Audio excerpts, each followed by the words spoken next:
Продолжаем эфир нашего телеканала обзором экономических, спортивных и других событий. И начнем с курса валют. Курс доллара, который Центробанк установил сегодня, составил 63 рубля 81 копейку. Евро стоит 70 рублей 72 копейки. Что касается обмена доллара, в Якутске по обеим позициям лидирует Восточный банк. Покупает за 63 рубля 60 копеек, продает за 63 рубля 95 копеек. В выгодном обмене евро лидирует все тот же Восточный банк. Покупает европейскую валюту за 70 рублей 60 копеек, а продает за 71 рубль ровно. Государственная Дума вновь обсудит снижение пенсионного возраста для жителей Арктики и Севера после проведения мониторинга ситуации в регионах. Практика показала, увеличение пенсионного возраста коснулось 20% населения северных территорий, отмечают парламентарии, добавив, что к рассмотрению поправок нужно возвращаться после подготовки финансовых расчетов. Напомним, в этом году Нижней палатой парламента был отклонен законопроект о снижении пенсионного возраста для жителей Дальнего Востока. Он был внесен в спешке, в нем речь шла только о территориях Дальнего Востока, многие из которых не являются северными территориями. Премьер-министр России Дмитрий Медведев дал интервью представителям 20 российских телеканалов в Москве. Затрагивая тему развития экономики, глава российского правительства подчеркнул, что инфляция в этом году будет в пределах 3,8% и что это самый низкий показатель инфляции с момента образования Российской Федерации. Меняются в этих кредитные ставки, которые используют. Инфляция в этом году будет в пределах 3,8%.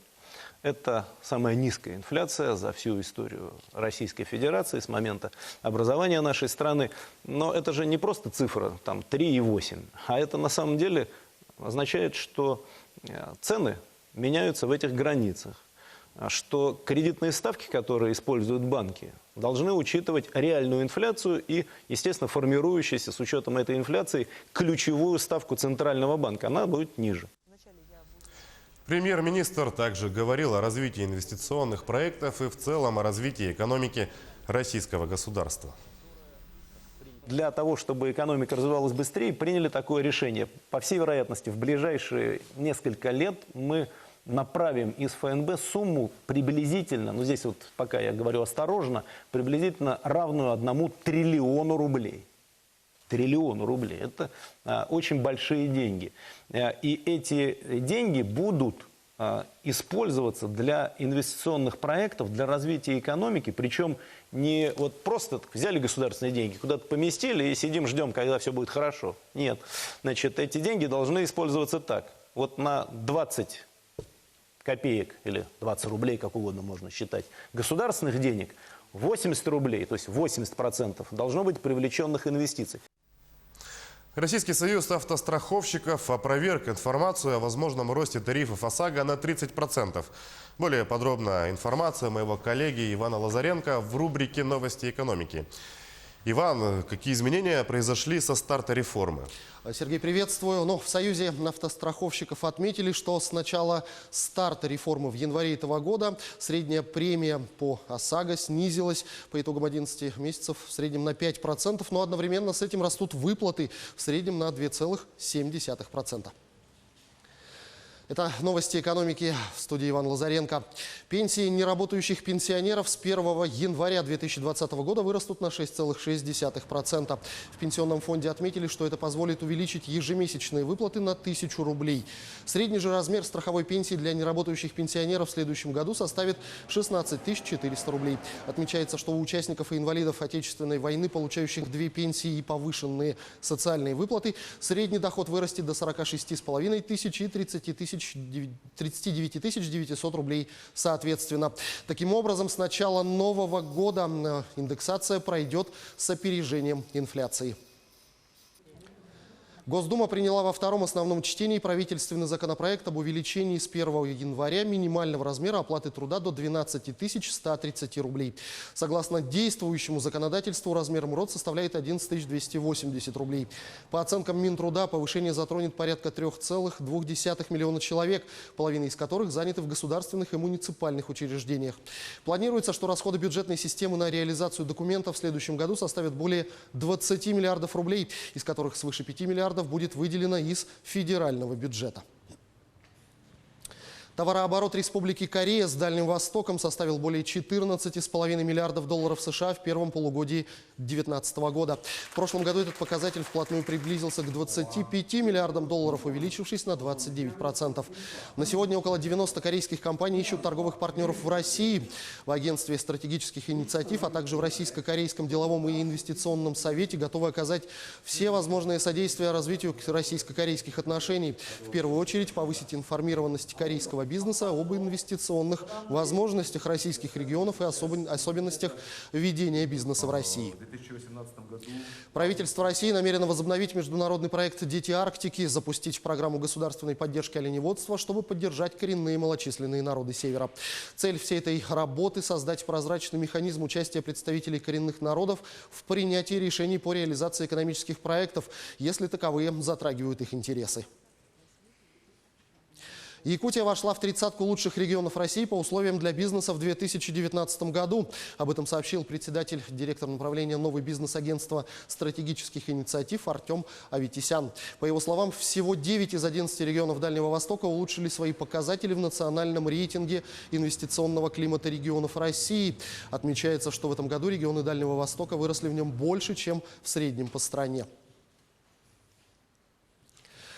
На программу поддержки местных инициатив из госбюджета Якутии будет выделено 500 миллионов рублей в следующем году. Сегодня в наследах и городах республики идут итоговые собрания по выбору проектов для реализации. Далее жители будут готовить коллективные протоколы собраний, затем заявки для конкурса после предварительного голосования внесут в информационную систему поддержки местных инициатив. Дальневосточные колледжи, победившие в конкурсном отборе, получат грантовую поддержку в 2020 году.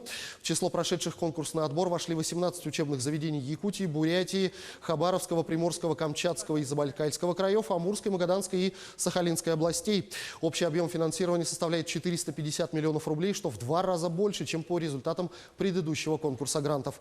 В результате переоснащения колледжи смогут обеспечить высокий уровень подготовки наиболее востребованных специалистов в регионах в таких сферах, как строительство, транспорт и логистика, промышленные и инженерные технологии, сельское хозяйство, сфера услуг и социальная сфера.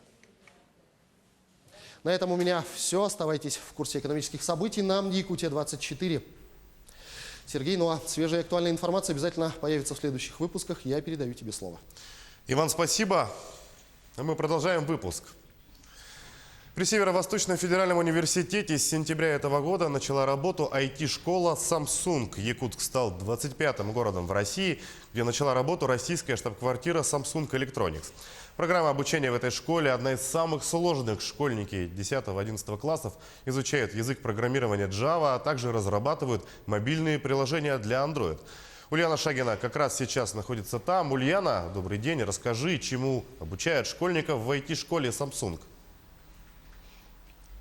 Добрый день, Сергей. Да, мы сейчас действительно находимся в IT-школе Samsung. С виду здесь обычный класс, сидят дети и что-то здесь печатают на компьютере. Но это только на первый взгляд. На самом деле здесь, наверное, обучаются одни из самых умных детей в Якутске. Это школьники 10 и 11 классов, которые учатся здесь же при университетском лицее Северо-Восточного федерального университета. И какая цель у них? Давайте спросим у одного из учеников, Виктора Махатырова.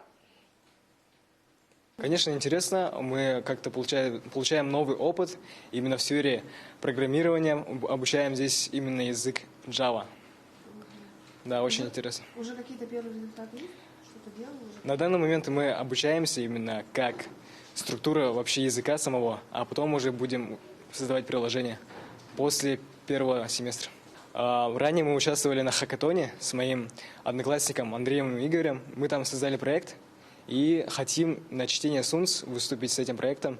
И далее можно продвигать этот проект. Там мы хотели бы создать такой сайт, который бы давал людям возможность писать свои новости именно от граждан.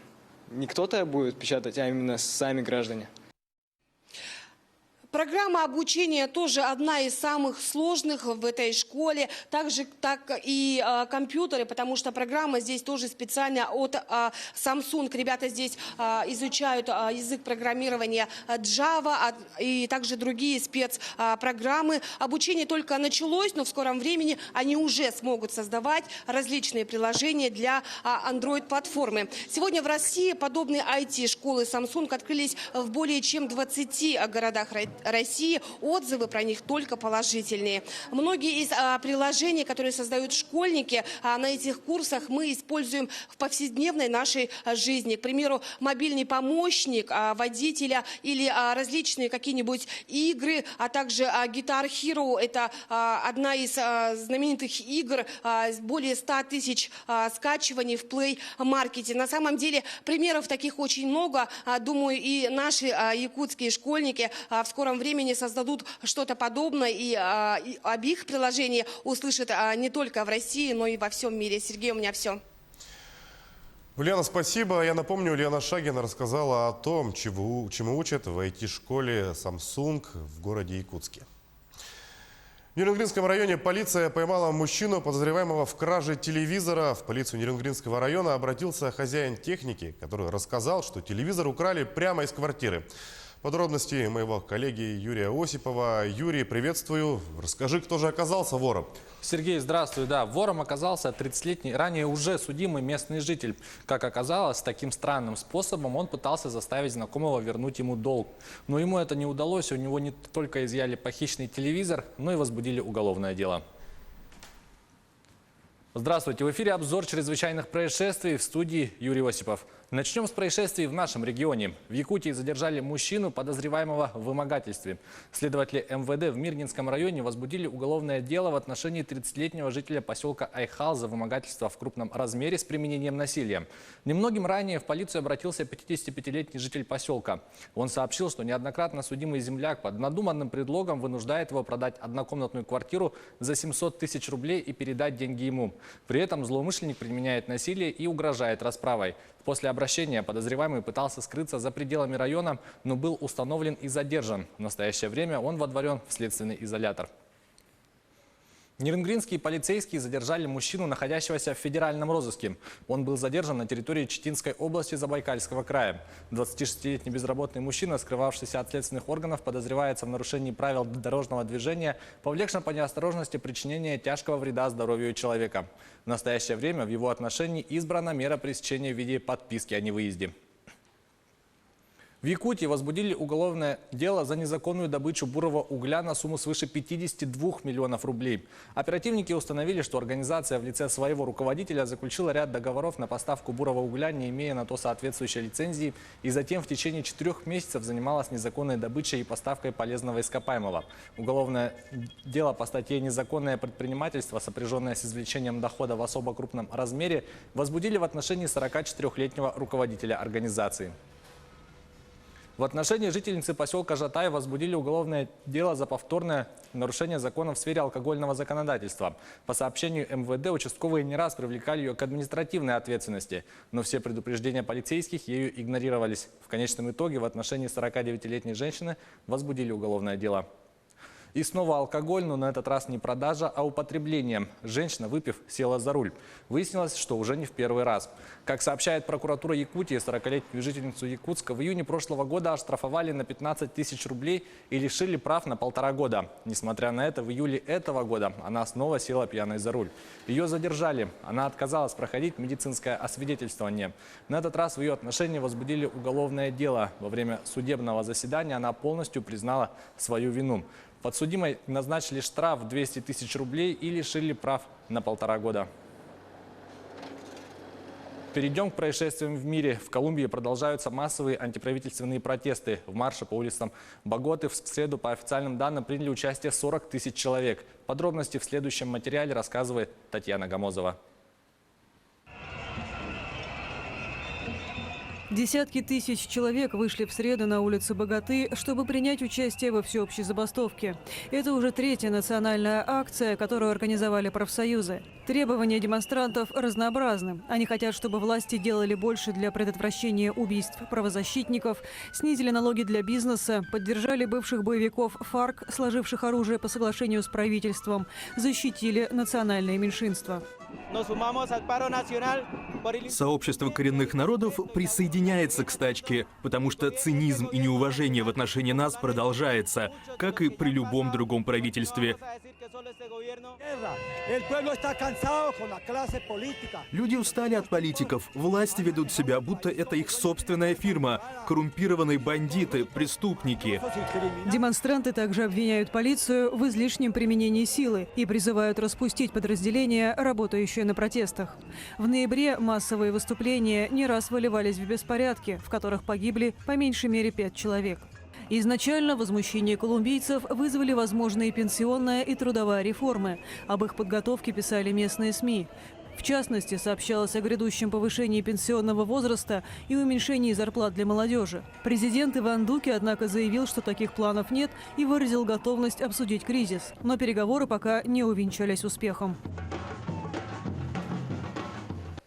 Это была рубрика «Чрезвычайные происшествия». Берегите себя и до встречи в эфире. Сергей, ну а на этом у меня все новости. Я продолжу следить за событиями. Юрий, спасибо. Но мы продолжаем и далее переходим к мировым новостям.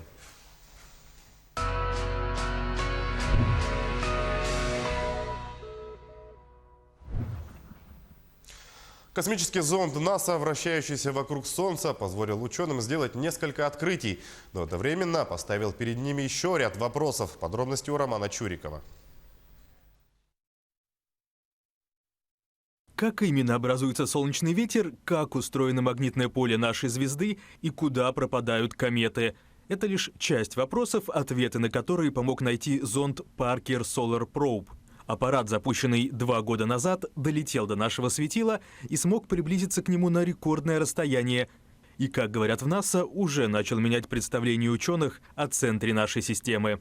Данные, которые в четверг опубликовало Американское космическое агентство, были получены еще год назад, но на их расшифровку и осмысление понадобились долгие месяцы. Итак, что удалось узнать ученым? Во-первых, похоже, теперь ясно, как возникает медленный солнечный ветер. Источник, вероятно, это дыры в короне звезды, находящиеся в районе ее экватора. Такая информация поможет разработать более эффективные системы защиты земных объектов от солнечной радиации. Другие открытия. Ветер с нашей звезды в 10 раз быстрее, чем ожидалось. Кроме того, ученые заметили, что вблизи поверхности Солнца направление магнитного поля может резко меняться и внезапно буквально переворачиваться на 180 градусов, вызывая локальные возмущения. Объяснения этому пока нет. Еще одним сюрпризом стала пыль, которая постоянно осыпала космический аппарат. Оказалось, что это остатки комет и других объектов. Они находятся на расстоянии примерно 5,5 миллионов километров от Солнца.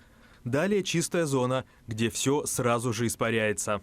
А еще подтвердилось предположение о том, что корона звезды гораздо жарче, чем само ее газовое тело. Но теперь ученые знают почему. В этой зоне постоянно происходят микровзрывы. Микро в масштабах нашего Солнца, разумеется. На самом деле они оставляют за собой дыры размером с Землю. Причем все эти открытия НАСА сделала по результатам всего 3 облетов Солнца на расстоянии 24 миллиона километров от светила. А до 2025 года Parker Solar Probe совершит еще 21 приближение. Самое близкое из них всего в 6 миллионах километров от звезды. И зонд фактически коснется ее, говорят ученые. Компания Ford, которая активно занимается исследованием и внедрением новых экологичных материалов на основе растительного вторсырья, объединилась с Макдональдс, чтобы использовать кофейную шелуху в производстве автомобильных запчастей, рассказывает Артем Сторонов. Кофе – это не только ароматный бодрящий напиток, но и отличное сырье для изготовления автомобильных запчастей. К такому выводу пришли специалисты компании Ford в поисках способа повысить экологичность производства. I drink a lot of coffee. Я пью много кофе. Как-то раз я шла через лабораторию, держа в руках кружку, с которой не расстаюсь ни утром, ни днем, ни ночью. Я посмотрела на нее и воскликнула: «Боже мой, здесь наверняка тоже есть отходы». Вообще это была шутка, но мои коллеги восприняли все серьезно, и им пришла в голову идея использовать кофейную шелуху. Мы связались с Макдональдс, потому что это крупная компания, и у нас сразу сложились хорошие отношения, ведь для них экология важна так же, как для нас. Согласно технологии, высушенную и размолотую шелуху, которая отделяется от кофейных зерен в процессе их жарки, смешивают с пластиком. Она заменяет тальк, невозобновляемый материал, добываемый из почвы. Полученную смесь можно использовать, в частности, для производства автомобильных фар. По словам представителей Ford, сделанные таким образом запчасти становятся более легкими и прочными. Важное свойство нового материала – то, что он более теплоустойчивый. Так что, когда фары сильно нагреваются, эта деталь не деформируется. А мы часто сталкиваемся с проблемой перегрева. Так что, когда люди говорят, что экологичные материалы хуже обычных, я всегда отвечаю: нет, они лучше. Этот материал показал себя лучше, чем тот, что мы сейчас используем в производстве. Кофейная шелуха – не первый экологичный материал, который применяет Ford.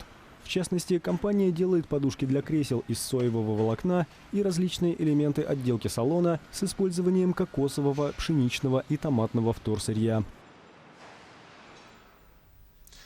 В этом году Рождество в берлинском зоопарке особенное, ведь праздник впервые в своей жизни отмечают два его, вероятно, самых известных питомца.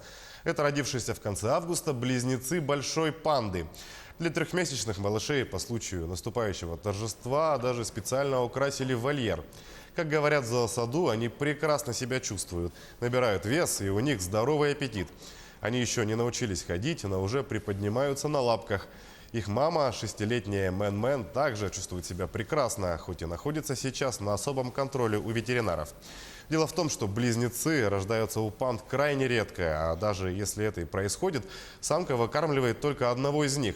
Поэтому в берлинском зоосаду называют произошедшее в августе не иначе, как чудом. Какие чудеса принесет малышам Санта-Клаус, пока неизвестно. Чулки в вольере, судя по этим кадрам, пока пустые. Кстати, следующее Рождество медвежата наверняка встретят. За пределами Германии все панды в мире принадлежат Китаю. И как только детеныши перестанут нуждаться в маме, их отправят в КНР. Санта-Клаус погрузился под воду ради спасения океана. В парижском аквариуме к Рождеству подготовили целый проект о климатических изменениях. Они надеются донести опасность ситуации до самых маленьких посетителей, рассказывают наши коллеги. В парижском аквариуме к Рождеству устроили уникальный аттракцион. Время от времени к морским обитателям присоединяется Санта-Клаус. По такому случаю его традиционно бело-красный костюм дополняют ласты и акваланг. Рождественский дед плавает вместе с рыбами и даже одной акулой не для развлечения, а чтобы привлечь внимание детей к экологии. Как объяснил научный сотрудник аквариума Александр Делани, дайвер – профессор биологии, и акул не боится, поскольку знает, что они практически не нападают на человека. Гораздо страшнее, считают в музее, возможная глобальная экологическая катастрофа. Подводный танец Санты – только часть специального проекта, посвященного опасности климатических изменений, таких как глобальное потепление, разрушение биологического разнообразия и экстремальные погодные явления. Дети – наше будущее, они унаследуют планету. Пока они маленькие, мы можем научить их, объяснить, какие существуют проблемы, рассказать, что каждый несет ответственность за сохранение Земли. Помимо выступления Санты-дайвера, в этот рождественский сезон юным посетителям аквариума предлагают также посмотреть шоу о загрязнении Северного полюса. Это были мировые новости.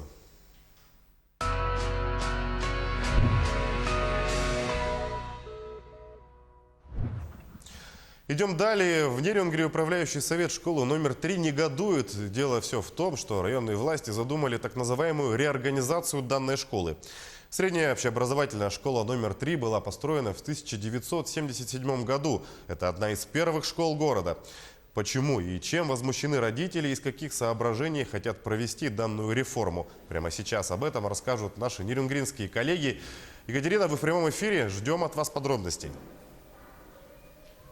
Да, Сергей, здравствуйте. Прямо сейчас мы находимся в здании школы номер 3, где обучаются дети двух образовательных учреждений. Специальной коррекционной школы-интернат, это более 150 детей, и средней общеобразовательной школы, 132 ребенка. Именно эти 132 ученика хотят перевести в среднюю общеобразовательную школу номер 2, а здание третьей школы полностью оставить под коррекционную школу-интернат.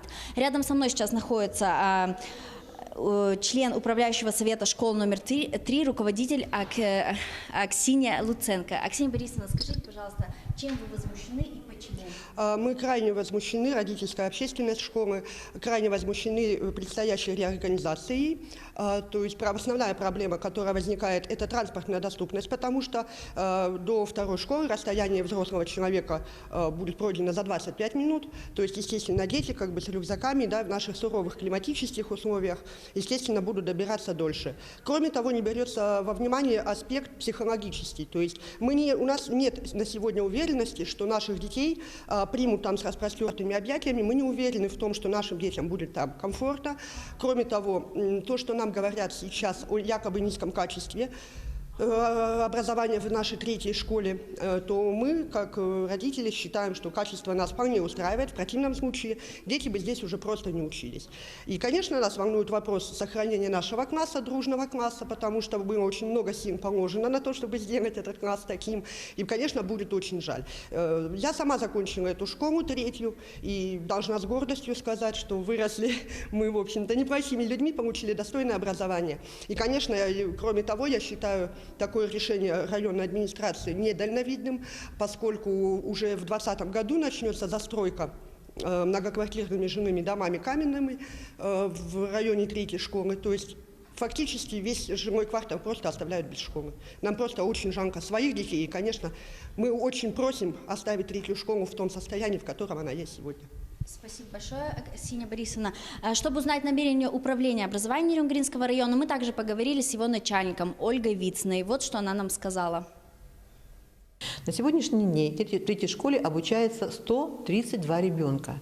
На микрорайоне этой школе проживает более 250 человек. То есть половина детей ушли в другие школы. Почему? Мы задались вопросом, проанализировали качество даваемых знаний третьей школы. Из 132 ребят только 12 ребят имеют качество хорошее, а у остальных ребят качество ниже. Управление образования считает, что все это произойдет, вся реформа произойдет до конца учебного года. Дети смогут доучиться в этой школе и уже с 1 сентября могут пойти не обязательно во вторую школу, как они утверждают, а в любую другую удобную школу города. Как будут развиваться события, мы будем следить за этим. Сергей, у нас все. Екатерина, спасибо. Я напомню, наши нерюнгринские коллеги рассказали о реорганизации школы номер 3. Актуальные вопросы методики преподавания Улон-Хо обсуждают учителя республики. В дискуссии принимают участие педагоги Кобейской, Мегино-Кангаласской и Вилюйской школ. Эти образовательные учреждения являются экспериментальной площадкой института Улон-Хо. Сейчас в школах внедряют педагогику Улон-Хо с помощью новых технологий. На семинаре были озвучены вопросы использования электронных ресурсов на уроках, применения квест-проектов. В будущем институт Улон-Хо планирует открыть кафедры в школах республики. Семинар проводится с целью расширения научно-методологической базы педагогики Улон-Хо. В семинаре участвуют из 4 школ республики. Во-первых, это Тасагарская средняя школа Вилюйского улуса, во-вторых, Таратская средняя школа Мегино-Кангаласского улуса, в-третьих, Моставская средняя общеобразовательная школа Кобейского улуса. В настоящее время основной проблемой является отсутствие методологической базы как таковой, как руководство к научному углублению педагогики Улон-Хо. От маленького одноэтажного домика с печным отоплением до просторного благоустроенного здания с множеством кабинетов. От 2 учеников до 761. Полуторавековой юбилей отмечает одна из самых старейших школ Якутии – школа номер 1 города Ленска. За это время образовательное учреждение претерпело немало изменений. Сегодня школа номер 1, первая и пока единственная, перешла в одну смену образования. Первая в республике открыла класс Роснефти и на протяжении многих лет вообще была и опорным центром Министерства образования республики и экспериментальной площадкой в различных сферах. Все это во многом благодаря руководителю, который в преддверии дня рождения школы получила достойную награду. И не случайно, как отмечают коллеги и выпускники. Когда меня спрашивают про этого человека, у меня всегда готовая характеристика. Я говорю, это моя пионерская вожатая, это мой учитель, это моя коллега на сегодня, это мой старший друг. И что бы ни случилось в школе, у нас всегда все замыкается на директоре. Вот поверьте мне, правда. Любая мелочь, она все равно потом возвращается к директору. И понятно, что всегда что-то может не нравиться, но первой школе повезло, потому что у рулей этой школы стоит прежде всего человек преданный. Преданный школе, преданный своей работе, преданный детству. Это самое главное. Идем дальше. Последний тур российской премьер-лиги завершился матчами футбольных клубов «Зенит» и «Локомотив». Программа заключительного в 2019 году тура чемпионата России по футболу, который станет 19-м в сезоне, стартует в пятницу 2 матчами. Об этом и другом подробнее в рубрике «Спорт» у моей коллеги Полины Долинской. Полина, с кем на поле встретятся эти команды? Здравствуй, Сергей. Обе команды начнут играть одновременно. Столичный «Локомотив» в Туле встретится с местным «Арсеналом», а петербургский «Зенит» примет московское «Динамо». Кстати, предстоящий матч станет 52-м в российской истории противостояния «Зенита» и «Динамо». 25 раз сильными были бело-голубые. Москвичи выигрывали 12 встреч, и еще 14 раз была зафиксирована ничья. Это новости спорта на телеканале «Якутия-24», в студии Полина Долинская. Последний тур российской премьер-лиги завершится матчами футбольных клубов «Зенита» и «Локомотива». Программа заключительного в этом году тура чемпионата России по футболу, который станет 19-м в сезоне, стартует в пятницу 2 матчами. Обе игры начнутся одновременно. Столичный «Локомотив» в Туле встретится с местным «Арсеналом», а петербургский «Зенит» примет московское «Динамо». «Зенит» подходит к последней игре этого года в российской премьер-лиге, имея серию из 7 матчей без поражений. 2 последними клубами, сумевшими отобрать очки у подопечных Сергея Симака в национальном первенстве, были московские команды. Это «Локомотив» и ЦСКА. В таблице чемпионата России по футболу «Сената» 2019-20 футбольные клубы расположились следующим образом.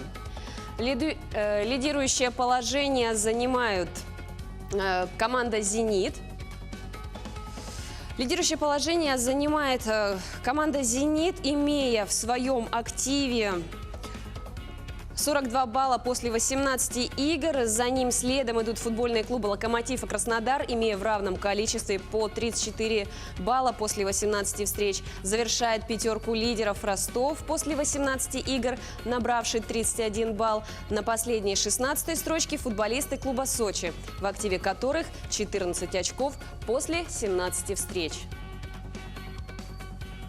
Хоккейный клуб «Сочи» обыграл екатеринбургский «Автомобилист» в серии буллитов в домашнем матче регулярного чемпионата континентальной хоккейной лиги. Встреча завершилась счетом 2-1. В составе «Сочи» на 12-й минуте шайбу забросил Артем Томилин. Решающий буллит реализовал Андрей Алтыбармакян. У гостей отличился Степан Хрипунов на 60-й минуте игры.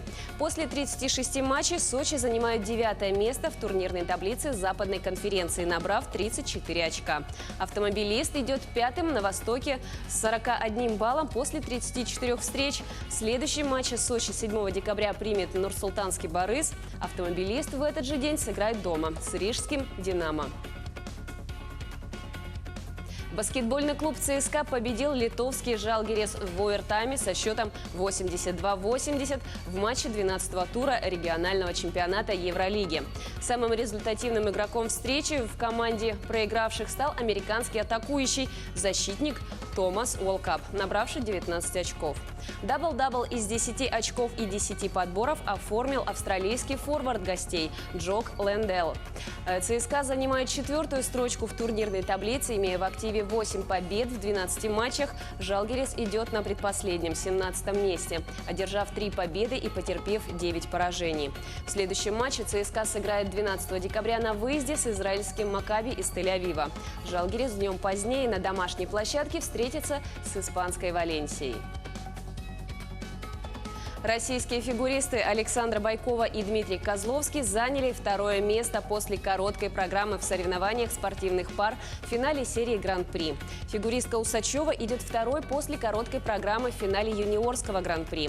По итогам проката короткой программы россияне получили 76,65 балла. Лидируют фигуристы из Китая. Третьими идут россияне Дарья Павлюченко и Денис Хадыкин. На четвертой строчке Анастасия Мишина и Александр Галямов. В финале серии Гран-при в одиночном соревновании среди мужчин лидирует американец Натан Чен. Второе место у спортсмена Китая, на третьем идет спортсмен Франции. Россиянин Дмитрий Алиев занимает четвертое место. Александр Самарин замыкает пятерку лидеров. Министр спорта Российской Федерации Павел Колобков в рамках своего рабочего визита в Якутск осмотрел ряд спортивных объектов в столице. Это футбольный манеж «Дахсон», спортивный комплекс «Мадун», а также Центр спортивной подготовки «Триумф». Глава федерального министерства остался доволен спортивными объектами в Якутии, отметив, что регион имеет большой потенциал для дальнейшего развития в области физической культуры и спорта. Министр спорта России и глава Якутии подписали соглашение о взаимном сотрудничестве в области физкультуры. Главная задача этого соглашения – вовлечь в занятия спортом еще большее количество населения Якутии. Если говорить по выполнению всех показателей нашей государственной программы развития физической культуры и спорта, то я хочу отметить положительную динамику по всем основным показателям. Республика их выполняет. Более того, является участником нашего федерального проекта «Спорт. Норма жизни». Сейчас мы подписываем уже второй год подряд соглашение о реализации нашего проекта. На этом у меня все. Будьте в курсе спортивных событий на телеканале «Якутия-24». Сергей, передаю тебе слово. Полина, спасибо. А мы продолжаем нашу программу. Чтобы стать кинематографистом, не обязательно иметь режиссерское образование и много денег. Это доказал обычный парень из Айхала. 3 года назад, после окончания школы, он переехал в Саранск, закончил университет, а в октябре этого года состоялась премьера фильма «Сволочь». Сложно ли снять в фильме, какие планы у юноши, расскажем далее. Эти видеокадры нам прислал Максим Рыськин. То, что осталось за кадром. Иными словами, бэкстейдж. Обычный парень из Айхала вместе с друзьями, не имея опыта и денег, снял короткометражный фильм в глубинке Саранска. Чтобы показать 8-минутную историю, ребята потратили 18 часов. Я увидел пост в Инстаграме о том, что грабитель зашел в квартиру и, наоборот, оставил деньги. Я думал, что эта история откуда-то из Запада, может быть. Но, как оказалось, советуясь с милиционерами из города Саранск, мне сказали, что этот случай произошел в Москве в 2007-2009 году. Мне стало интересно, я узнал подробности этой истории. Она, получается, и легла в основу этого сценария. 250 человек на премьере показа фильма «Сволочь» – большая награда для начинающего режиссера. По словам Максима, экранизировать фильм было несложно. Потратил на этот короткометражный фильм я 22 тысячи рублей. Основные расходы были на аренду оборудования, работу оператора, работу актеров и работу композитора. Благодаря композитору на протяжении всего короткометражного фильма играют авторские мелодии, написанные специально для этого фильма. 4 года назад начинающий кинематографист закончил Айхальскую школу номер 5. Позже переехал в Саранск. Там отучился в университете электроники. В Айхальской школе его помнят и сейчас. Классный руководитель Максима Любовь Кузнецова рассказала нам о школьных годах юноши. Учился он сравнительно хорошо. Нельзя сказать, что прям рвался, стремился, но тем не менее достаточно хорошо, успешно успевал по всем предметам. Учился в физико-математическом лицейном классе. То есть предпосылок, что он станет режиссером, не было, но тем не менее я очень за него рада. Максим занимался профессиональным футболом. Много времени тратил на тренировки, выезжал на соревнования, не пропускал трансляции футбольных матчей, вспоминает мама Максима. Об этом говорит и одноклассница юноши. Родители считали, что сын станет футболистом. Однако после серьезной травмы о спорте пришлось забыть. К этому делу он пришел уже на 2-м курсе, наверное, института. Вот когда параллельно учебе он занимался вожатскими курсами и ставил для своей группы, у них там тоже свои группы были, и для своей группы он ставил сценарии, там у них конкурсы, развлечения всякие были. музыку подбирал к своим роликам. И вот затянуло его. Любил монтировать ролики, но вроде бы никогда не хотел быть режиссером и тому подобное. Он всегда увлекался спортом, он очень сильно любил футбол. Планирует начинающий режиссер получить профессиональное образование. В этом году юноша пробовал поступить в Московскую школу кино. Однако не сложилось, признается Максим. Сейчас юноша переехал в Москву. Однако поселок, где вырос, не забывает. Максим обещает, когда наберется режиссерского опыта, снимет документальный фильм о родном поселке. Айхал будет затронут в полнометражном фильме, который я сниму через 2-3 года. Чтобы стать кинематографистом, не обязательно иметь режиссерское образование. А чтобы снять фильм, не нужно много денег. Это доказал обычный парень из Айхала. Альбина Шарафеддинова, Дмитрий Храмкин, телеканал «Алмазный край». Ну а в объектив фотоловушки национального парка «Земля леопарда» в Приморском крае попали проделки амурских тигрят-тройняшек. 3 тигренка играли на поляне, пока мама была на охоте. Малыши не теряли времени зря и активно готовились к жизни охотников. Кусали друг друга, тянули за хвост и уши, бегали. Сейчас тигрятам около 4 месяцев, и это самый игривый период их жизни. Именно во время игр закладываются социальные навыки, необходимые во взрослой жизни, объяснили в национальном парке. Амурский тигр, самый крупный тигр в мире, занесен в Красную книгу Международного союза охраны природы и в Красную книгу России. 95% всей популяции обитает на Дальнем Востоке. В 2015 году там насчитывалось около 540 особей. Самого крупного карася выберут в Якутске. В торговых рядах Кружала проходит народный праздник, посвященный ловле карася. На праздник съехались участники и гости из разных уголков республики. На месте находится Саргалана Федорова. Саргалана, как проходит праздник? Приветствую, Сергей. Праздник замечательный. Кульминацией праздника стал конкурс «Самый крупный карась». Приняли участие 11 человек. На сцене взвесили все рыбы. Они все выловлены с разных озер. И через несколько секунд станет известно, какой же карась самый крупный. Вообще все собравшиеся здесь воздают честь рыбе карась. И это не случайно, ведь эта рыба не только пища, но еще и часть культуры народа Саха. Испокон веков якуты собирались на подледную рыбалку Мунха и проводили там игры, соревнования.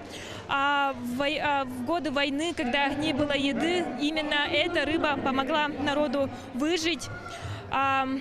Здесь также прошел конкурс на поедание рыбы. Участникам предстояло набить живот как можно быстрее, съев одну крупную рыбу и угу. И все справились, но победителем стал Валерий Варфоломеев. Сейчас он рядом со мной. Валерий, расскажите, как вам удалось победить? Наверное, вам попалась очень вкусная рыба. Да, вкусная рыба. Я специально приехал с Покровска, чтобы участвовать в этом конкурсе. Я уже опытный участник. 3 раза подряд выигрывал. 1 место. Вот 4-й раз тоже выиграл. А как вам праздник? А? Праздник прекрасно. Все замечательно. Сами рыбачите? Я тоже рыбачу, охочусь. Я люблю карась.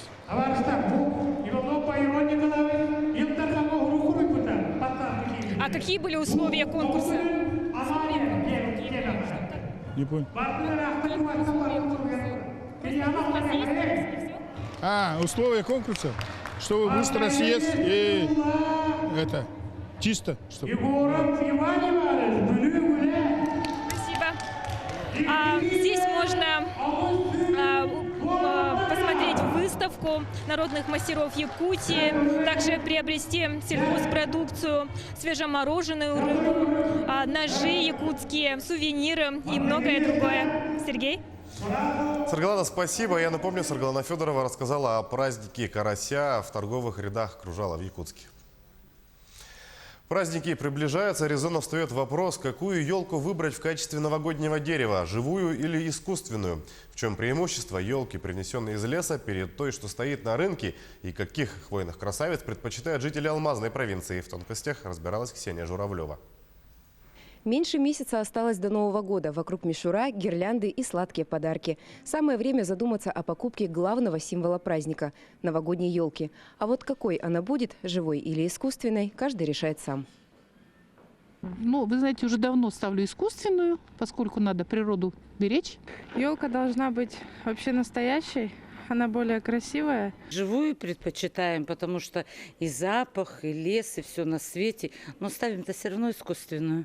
Конечно, я предпочитаю живую, но мне жалко губить лес. Если мы все будем вырубать, поэтому лучше пусть уж она живет, а мы купим искусственную. Если вы решили ставить искусственную елку, то покупайте уже сейчас. И пусть выбор пока не богатый, зато цены в начале декабря вполне адекватные. 1,5-метровое дерево китайского производства можно приобрести в среднем за 1500 рублей. Цена напрямую зависит от качества елки и страны производителя. Не меньшим спросом пользуются елки-альбиносы. Белоснежные красавицы из мишуры стоят дороже – около 2000 рублей за дерево высотой в 1,20 м. Сейчас как альтернатива елочкам существуют композиции из живой хвои, такая специальная хвоя, Нобелис, ее из Голландии привозят. Она очень долго стоит, она пахнет, то есть все праздники новогодние, рождественские, она стоит, как правило. Мы делаем и елочки на оазисе из нее, и композиции с живыми цветами, с мандаринами, с корицей. В общем, задаем настроение новогоднее.